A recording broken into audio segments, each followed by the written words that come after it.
Okay. So we're going to be speaking tonight about actually the Torah portion of this week, which is Shoftim. It speaks about many different things in this Torah portion, including the setting up of judges and police and, court of law, lots of different things. But at this point in time, the Jewish people are really at the cusp of entering the land of Israel. And so they're going to be getting a lot of different instruction as to life in Israel. But even more importantly, what's happening in this Torah portion is more practically, they're about to start wars, trying to conquer the land as they are entering the land. And they're going to be getting specific instruction as to how they should be doing that. So it's so interesting how we can take instruction of going to war, and you're going to see how this becomes something so incredibly not just relevant but practical to our lives. And what I specifically love about this particular class is that it involves in it so much chassidus, the basis of chassidus, but the type of chassidus that actually helps you to live your best life. So let's get started with the very first. So I'm using this PowerPoint. Bear with me. I actually had to call Ashley to help me out with this, and I might still need her help. But let us see here. Okay. All right, here we go. So mind over matter isn't just a slogan. And this to me is it's brilliant. And like I said, this is the epitome of what Chassidus stands for. Are we able to choose how our mind processes experiences along with our attitude to face the world with? So let's look into our portion of the week. And here's what we see.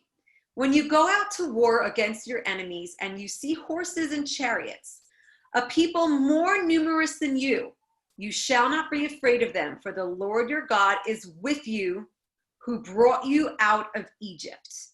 So they are about to start this, probably one of the scariest times in their lives. They were living in Egypt, which of course wasn't a great life at all by any stretch, right? They were slaves, but it was pretty predictable, I guess. And then they come out into the desert, and they're living an existence where everything is handed to them. They're getting food from heaven. They're getting water out of a rock. Their clothing is being washed on them and growing with them. They're living an existence of miracles. They are about to embark on the most frightening part of their lives, where they are going to battle. And any battle is scary, but if we try to think back to their battle, where people were literally, with swords, and you hear the battle cries wherever you turn, and there's blood everywhere, and I don't even want to go into the details because it's wartime is gruesome, and we would expect the Torah to give them some concrete, let's give them some strategies. How are you going to win this war? Let's huddle. Let's get some concrete rules here. This is what you got to do.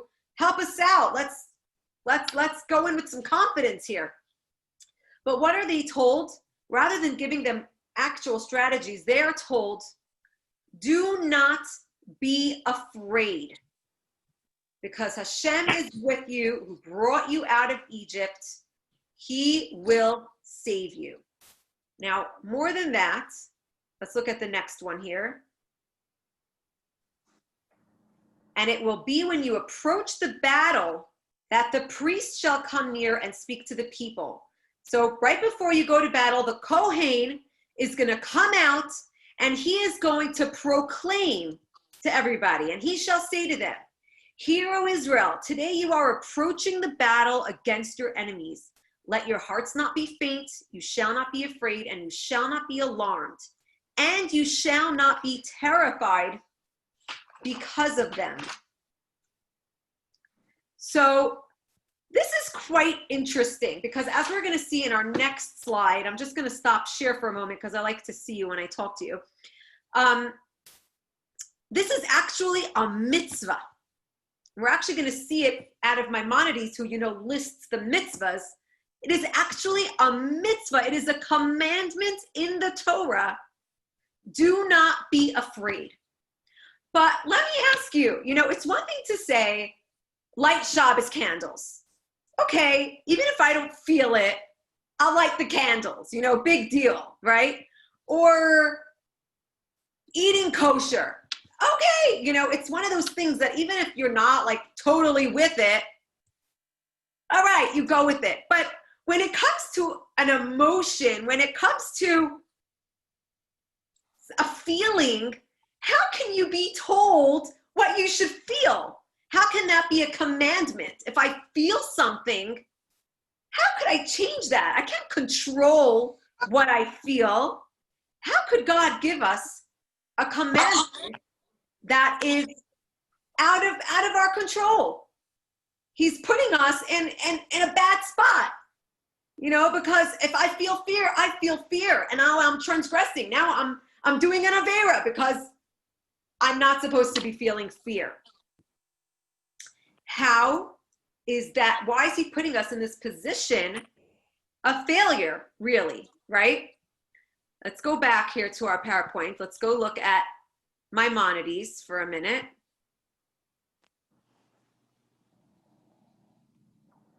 Not so professional with this PowerPoint. And here Maimonides puts it out in the list of mitzvahs. Here's how he says. We have been warned against fearing the enemy in war and not to flee from them. Rather, it is incumbent upon us to overcome, to stand and be strong against the other nation. Anyone who retreats and flees transgresses a negative commandment. Thus, the Supernal One has said, you shall not be terrified because of them, thereby repeating the warning that you shall not be afraid. The commandment is repeated to also imply that they should not flee or escape from battle, for only this way can the true faith be preserved. The laws of this mitzvah are explicated in the 8th chapter of Tractate Sota. So the Rambam, Maimonides, makes it, I'm just going to hold back for a second here, makes it very, very clear to us that this is a commandment in the Torah. This is actually a mitzvah. And again, we ask, how can we commanded a feel? Can we be commanded a feeling? How can God command us to do something that is beyond our control? Now, moving on to this next slide, it's very, very interesting because we're told that, you know what? The mitzvahs that God gave to us are not so difficult. They are within our reach. Let's see what it says here. When you obey the Lord your God to observe his commandments and his statutes written in this Torah scroll, and when you return to the Lord your God with all your heart and all your soul, for this commandment, which I command you this day, this is actually a beautiful song in Hebrew. I was thinking of you, Corey, because it's such a beautiful, beautiful song. Old song from my youth with these words. From this commandment which I command you this day is not concealed from you, nor is it far away. It is not in heaven that you should say, who will go up to heaven for us and fetch it for us to tell it to us so that we can fulfill it.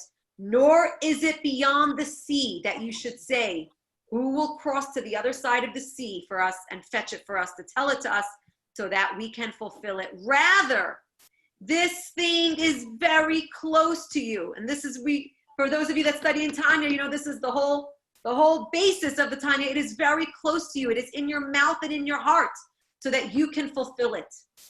We are told the mitzvahs are within your reach. They're not up there lofty in heaven that it's beyond us, that we can't reach it. They're not below the sea that you have to go deep sea diving in order. You don't have to go from the ends of the earth. It is within your reach. It is very close to you. It is in your mouth and it is in your heart so that you can fulfill it. So in Yiddish, we say narvoden. So how does this apply to this mitzvah? This is not within our reach. We cannot control it. So how could we say that this mitzvah is within our reach? the Kohen's pre-battle pep talk was not just to inspire bravery, it's a mitzvah in the Torah. So thus we know that it must be within our reach. So it's actually interesting. I actually never saw this before, but there are actually some commentators. So right before we go to this, hang on just a second. Right before we go to that, I'm going to stop sharing. So go to the next point. Let's try to think of another mitzvah that is based on emotion. What's a mitzvah that's based on emotion? Something that we're taught that's based on a feeling, not necessarily action. You shall love the Lord your God. Okay, but that's not really a mitzvah to love Lord your God. There's another mitzvah that's very similar though with the love. Love your neighbor. There you go. There you go. So another mitzvah that we are told, very similar, which is also an emotional mitzvah, we are taught to love your fellow as yourself. And actually the Alter Rebbe says it in Tanya, for those of you learning Tanya, like yourself, mamish, exactly like yourself. How? How are you supposed to do that? If I don't like somebody, I don't like them. If I don't like the smell of coffee, I cannot force myself to like it. You know, when it comes to any other mitzvah, you push yourself, you do it because you do what you got to do. But when it comes to a feeling, how can I do something that I just don't feel? How can I change what is in my heart? So interestingly, what I was starting to say is that I actually didn't know. So when it comes to this mitzvah of Avas Yisrael, let's look at this for a second.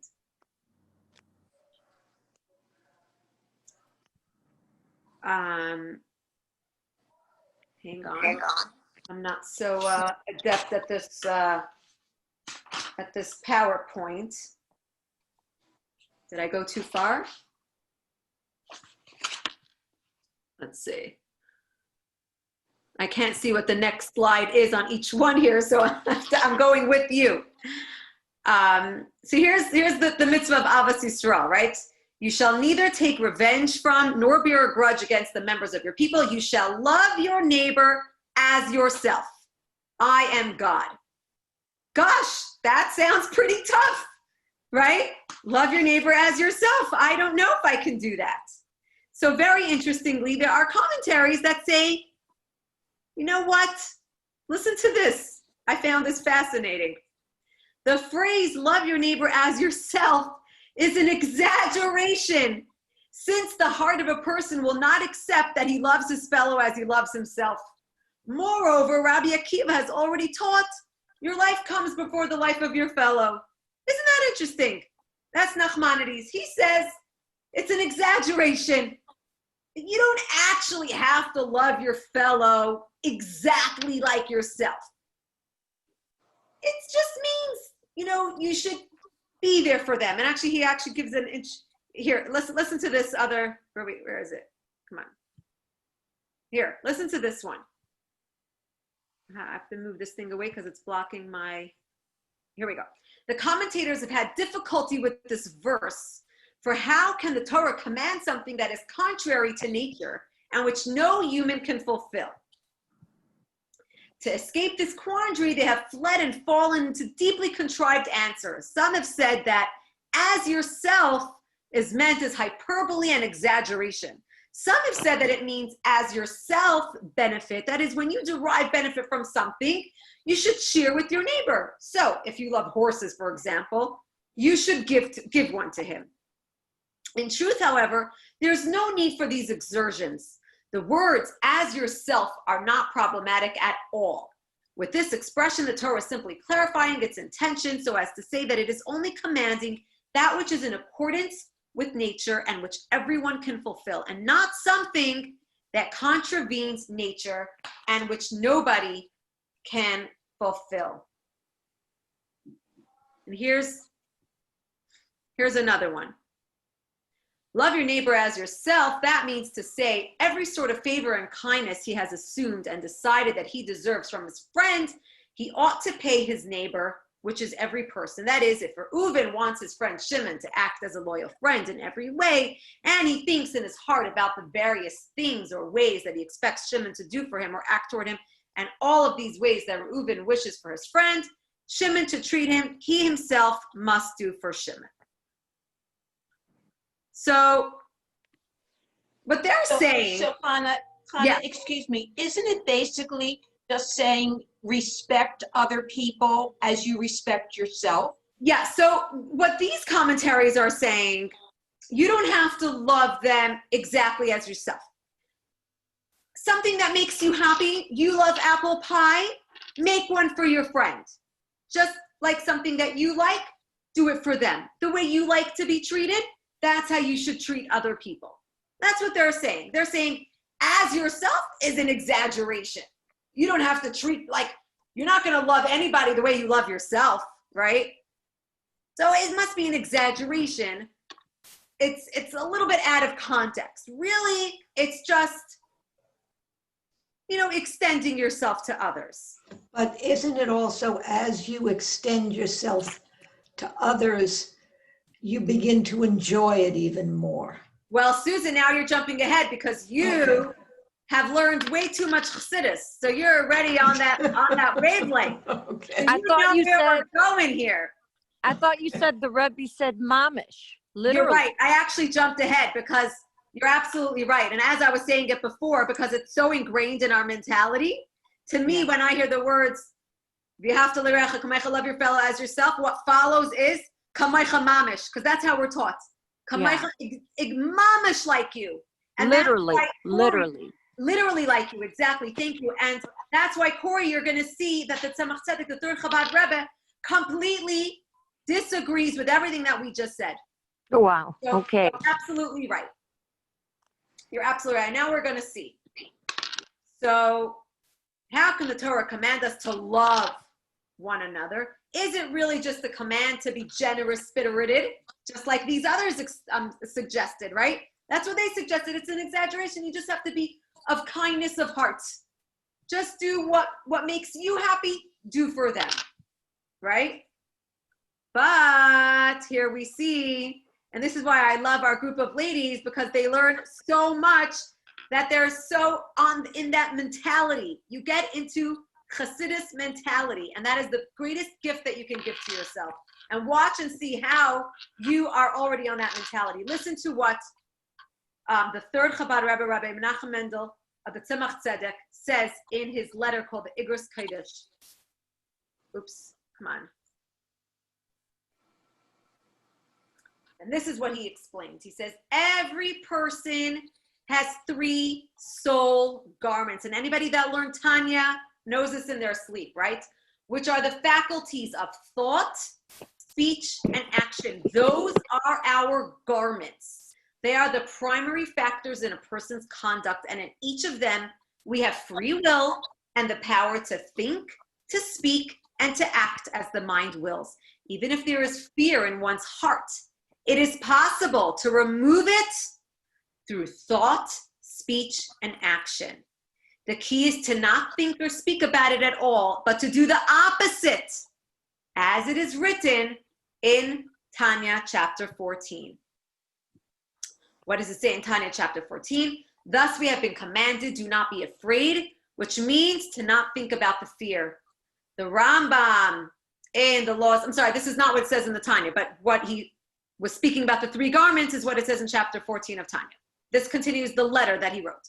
Thus we have been commanded, do not be afraid, which means to not think about the fear. The Rambam in the Laws of Kings and Wars, chapter 7, has ruled accordingly that anyone who frightens himself and thinks thoughts of fear transgresses a negative commandment, right? As we read earlier.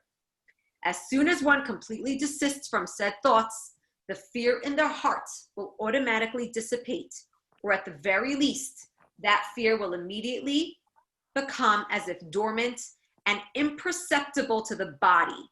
And then after a few days, it will dissipate completely so that it won't enter one's mind at all, even as an intrusive thought.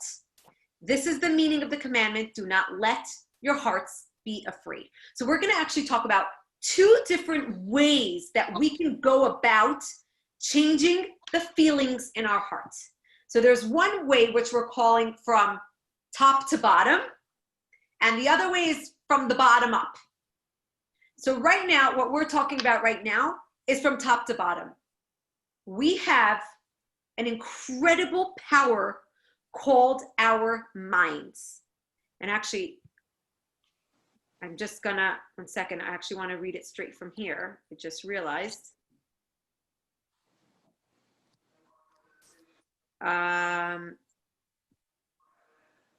Okay, I'll finish my sentence, then we'll continue reading. Our incredible power, which is our minds. We have the power to control our hearts. We have the power to control our emotions just with our minds. Our minds is an incredible, incredible tool that can control what is in our hearts. Let's continue and we'll expound on that. When one withdraws thought from something, the fear subsides. The reason for this is because the intellectual and emotional attributes are sustained by da'at, right? Da'at is realization, which is called by the Zohar in reference to its role in directing the 6 primary emotional attributes, the key that contains 6. I'll explain this in a second. And it is only through the medium of thought that da'at is able to invest itself in the midas. I'm going to explain this. Therefore, by withdrawing one's thought, da'at is removed from the emotional attribute in question. And then the emotional attribute is deactivated as if it never was. That's a little bit deep there. I'm going to stop sharing for a second so I can just look at you and just explain that for a second. So we have 10 faculties. 3 are intellectual, which are called chabad, chachma, bina, and dat. Those are intellectual. Those stand for wisdom, understanding, and realization. That's what Chabad is. Those are all intellectual faculties. They're all things that include our minds. It's when you get that spark of creativity and you're excited about an idea. When you first learned about a concept, then you expound that idea. You turn it into something, it grows into something a little bit more. You understand it. And then da'at is realization. It's when it becomes a part of you. Now, along with that, Chassidus explains that we have 7 midot. Midot are emotions. I'm not going to go through all of them, but they're all different types of feelings that we have. Now, those feelings that we have, when you have a feeling within you, you love something, right? That comes on its own. It creeps up on its own. You just have feelings of love. You have feelings of joy. You have feelings of fear. You feel those. However, we have the power through our intellectual faculties to influence what our emotions are going to feel. So through da'at is the realization. It's when it becomes real to you. That da'at is the vehicle between our intellectual capabilities and our emotions. What does that mean? It's that when we become one with, when we're just studying, let's say this, we're just studying it, either it could be, oh, we're just studying, wonderful class, it was very intellectually stimulating, I thought a little bit, it went a little deep, that's lovely. Or it can have a profound effect on you that you actually change the person that you are. That's da'at. When you actually make it a part of you, that it affects your personality. So even if you have feelings of, let's say, depression or sadness, by meditating, using your da'at and making that intellectual capability a part of you, you have the power to actually change that feeling of depression. Meaning, if you decided to just put on some music and start dancing, are you dancing because you're happy? Or are you happy because you're dancing? And that's an interesting question to ask yourself often. Does joy come after? Is joy the result? Or is it the conduit, or the, what's the word? the cause, right? Let me know if that was clear. Okay, so we're gonna, so let's go back now to our, it's a little bit deep, so I tried to, yeah. Hannah, can I say something? Last night, we had a terrible storm here, and it woke me up with lightning in my room, and the house, was really loud, and I was fearful. And I intellectually said, I know you're there. I know there's thunder. I know there's lightning. I'm protected in my house. God's protecting me. It went away immediately. Right. So the number one thing is just look here at the screen. Therefore, I don't know if do you see my little mouse here? Yeah. Therefore, by withdrawing one's thought, da'at is removed from the emotional attribute in question, and then the emotional attribute is deactivated as if it never was. Right. You need to remove that thought from your mind, and as I always say, and replace it with something else, because our brain is never empty. It needs something there, right? When you keep on telling yourself, don't think about it, what are you going to do? You're thinking about it. The only way not to think about it is replacing it with something positive. Let's go on here. In the main diversion of the da'at of one's thought is it, in the main, the diversion of da'at and one end of one's thought is achieved by guarding one's thoughts and by investing them elsewhere. This can even be in worldly matters if they are pressing or positive, and in God's Torah, which gladdens the hearts, each and every day by setting fixed times for Torah study, especially when together with another study partner. So when you study Torah, it automatically, it makes you happy. Studying Torah makes you happy. So take away that negative thought and study Torah, and you will see that feeling that you had before dissipates, interestingly, right? By actively directing thoughts to positivity and solutions, feelings can change. I can't actually see the bottom of this here because I have this. The power of thought is a muscle that can be strengthened over repeated use. That's a pretty cool concept there. It's a muscle. The proof is in the pudding right here in this class. It's incredible to me. And I remember saying this years ago when we first started our classes on Shabbos. And I remember we were doing the Rebbe's talks. And I remember saying to you, you're going to see studying Chassidus is a mentality. And you're going to see that you're going to start seeing the world with different glasses. You're going to start seeing things differently. And it's amazing. I see it with my own eyes right here. It's a muscle that the more you train it, the more it gets it. Oops. Let's see the next one here. What's more, a person ought to be very careful not to speak of any melancholy matters. To the contrary, one ought to exhibit joyous mannerisms as though his heart was filled with happiness, even if at the time his heart is not. It eventually will be. So this is the top to bottom approach. This is the mind over matter approach. It's knowing that it's putting the proper thoughts in your mind. It's directing your da'at in a way that will inform, that will influence our midot, our feelings. So a beautiful story, which you may have heard on this topic, a Hasidic story, is there was a Chassid who was a very gifted Chassid. He spoke 4 languages fluently. I think it was German, Polish, Russian, and French. And it was during the times of the Alter Rebbe when Napoleon was at war with Russia. And at the time, the Alter Rebbe he did not want Napoleon to win, and that's a whole discussion on itself, which I'm not going to get into right now. And he wanted the Russians to win. And he had this chassid, his name was Rav Moshe Meisels, and he had him actually spy for the Russians. It's an incredible story. And so Rav Moshe Meisels tells the story how one day he's so he was in the French headquarters. It's incredible, this chassid, he's in the French headquarters. They were about to discuss, they had all these maps laid out with what they were going to be doing next for on this war against Russia.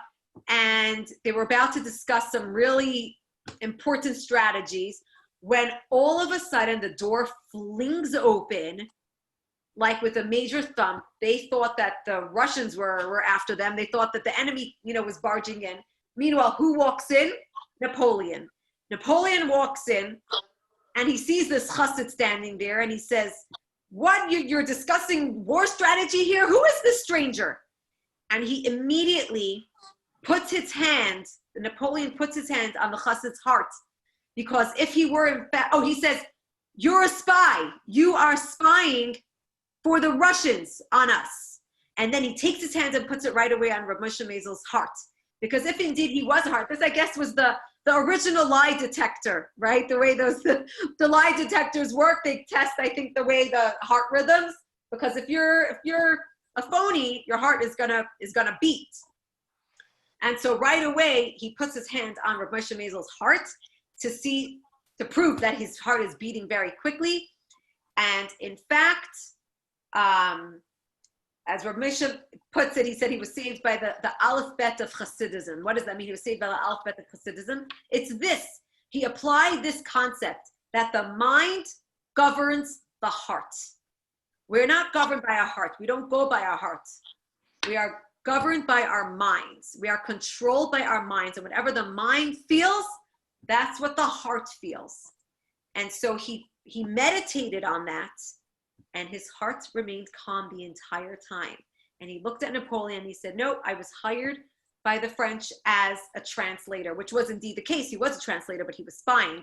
But his position, his cover was that he was a translator because he spoke all these languages.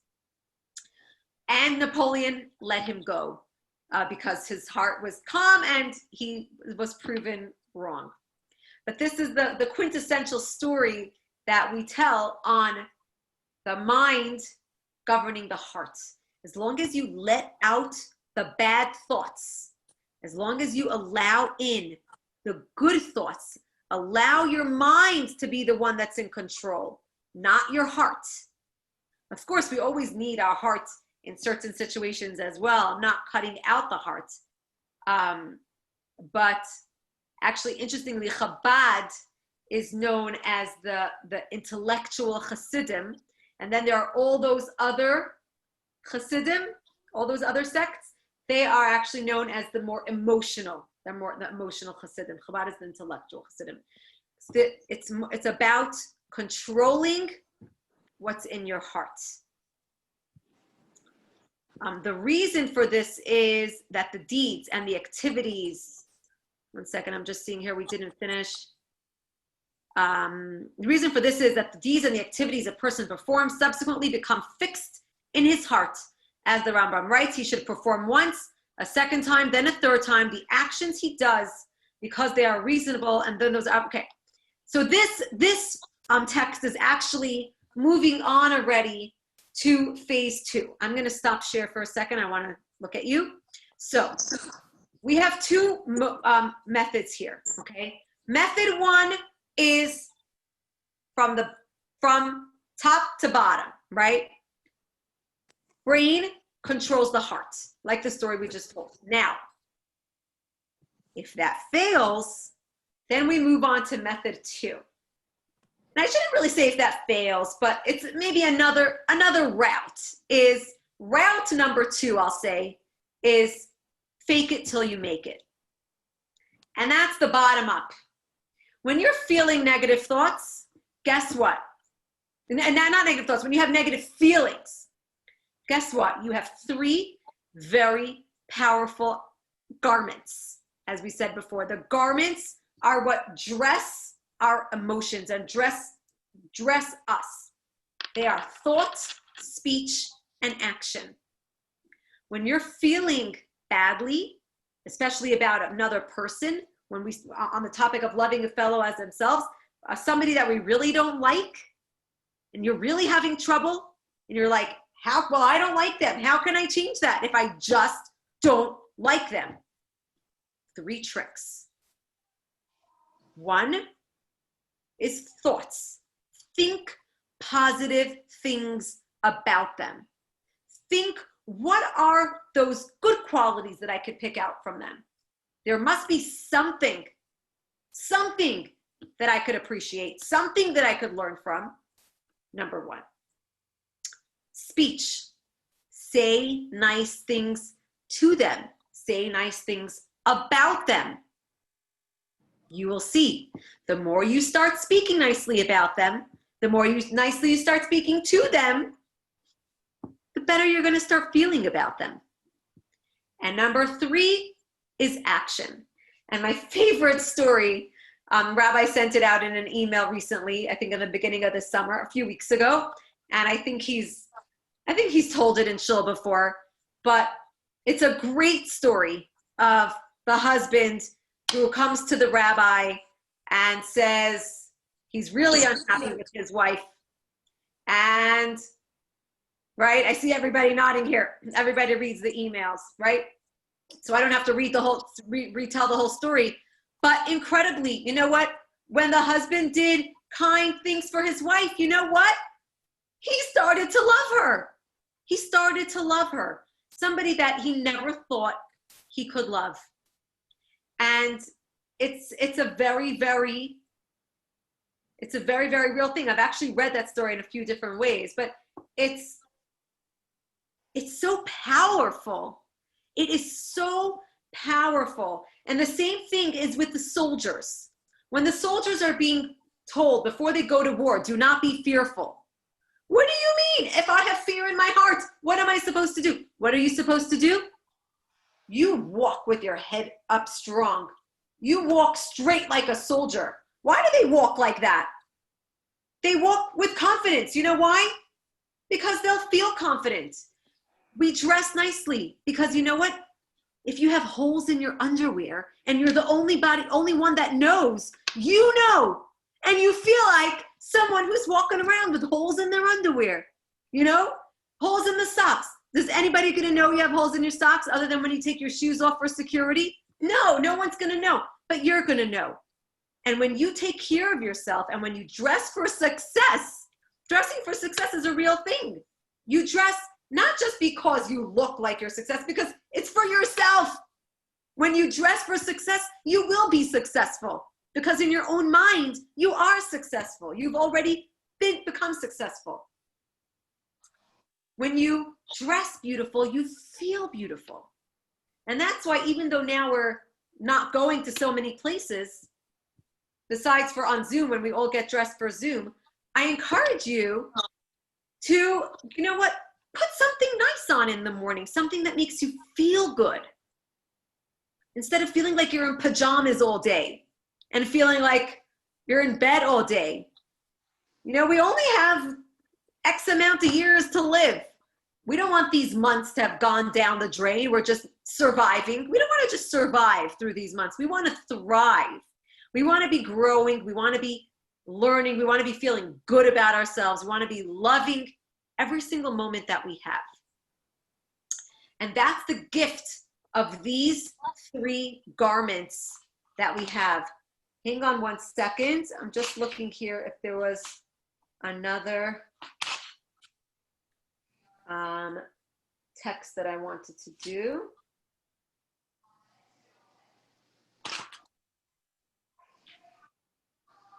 No, I think we actually did them all.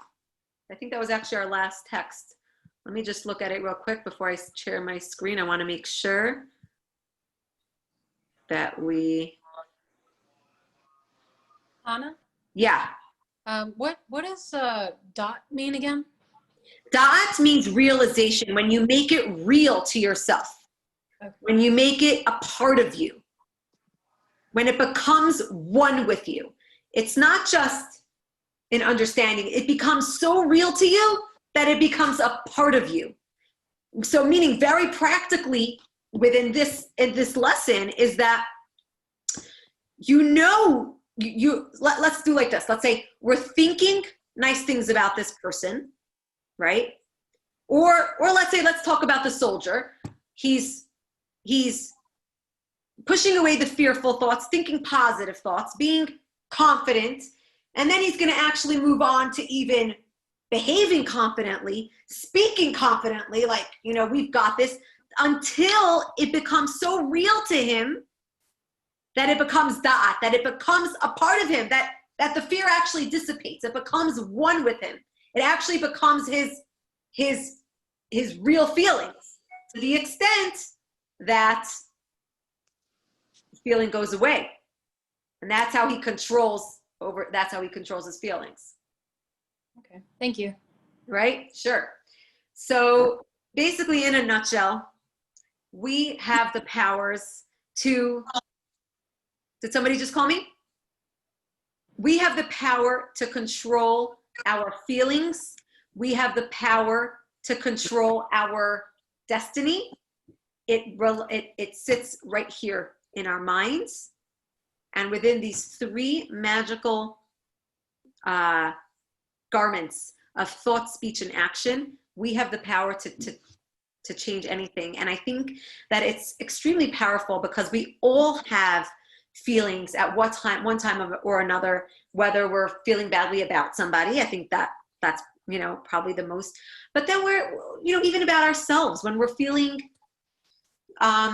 insecure in certain ways, whether it's, you know, about certain qualities of ours or whatever it is, the best way to overcome them is by talking ourselves into them within these three attributes that we have. And this is, yeah. There is one interesting thing that I read this morning, as a matter of fact. I've read it before, but now there's such strong research that if you're feeling badly, if you smile, just smile, it changes the energy around you. I mean, and it changes your body, it changes your emotions, everything. Yeah. Smiling can get rid of negative feelings. Yeah. Think about, you know, like I was talking about dancing before, when you go to a wedding, if you're not even in such a good mood, but then you get swept into the dancing, what happens? You become happy. You know, when you start talking about, even when you talk about somebody that you don't like, you realize you start getting angry. You get angry. It affects your mood when you're talking about people that you don't like or something that you don't like. Your words have such an incredible power. So that's that. It was fun chatting with you all.